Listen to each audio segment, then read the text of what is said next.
সব জানে কোথায় বাকি ক্রিমিনাল আছে, নাজরুল রহমান আছে, মানে সমস্ত ক্রিমিনালদের ওই শয়তান জানে। ওই শয়তান সাবির কোথায় আছে, পটলের ছেলে সাবির, পটলের ছেলে রাজা কোথায় আছে, সমস্ত ক্রিমিনালের খবর ওই শয়তান জানে। কেন একই সঙ্গে ছিল, আমরা শুনেছিলাম যে একই সঙ্গে প্রত্যেকটা ক্রিমিনাল একই সঙ্গে ওই শয়তানের সঙ্গে আছে, ওই শয়তানের সঙ্গে। তো শয়তানকে পিটালেই পাওয়া যাবে বোমা, অস্ত্র, বন্দুক, গুলি, ক্রিমিনাল সব ওই শয়তানই জানে কোথায় আছে।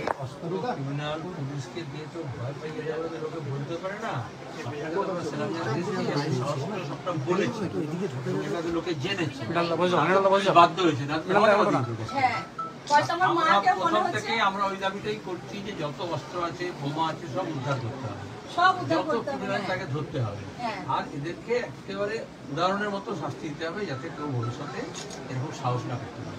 ওদেরই পাচ্ছে না, ওদের বাড়ি আগুন লাগিয়ে দিচ্ছে না কেন? পুলিশ নেই, ক্ষমতা নেই পুলিশের যে অনেক বড় হাত, আগুন লাগাবে, পাহারা দিচ্ছে, পুলিশ ওদের বাড়ি ভাঙচুর কেন করছে না?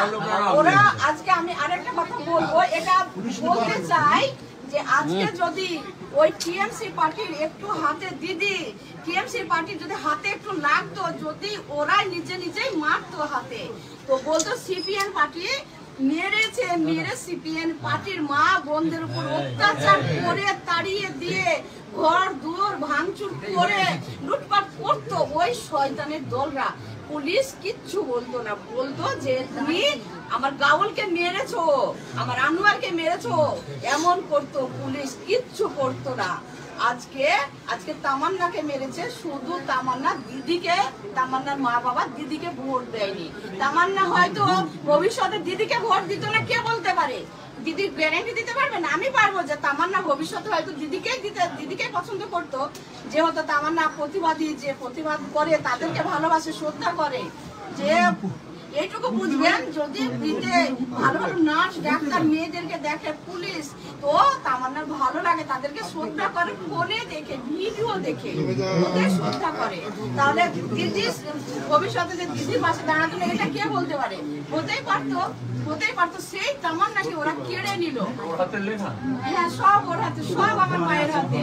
ওই যে ছবিগুলো, ওই যে ওইগুলো করেছে, ওগুলো সব মেয়ে করেছে, সব কাগজের ফুলগুলো বানিয়েছে, সব তামান্না করেছে। তামান্নার গাদা স্মৃতি রেখে গেছে। ওইটুকু তামান্না 9 বছর বেরোয়নি। আর ভিডিও মিটা জন্মদিন, জুলাইয়ের 28 জন্মদিন, জুলাইয়ের 28 তামান্নার জন্মদিন।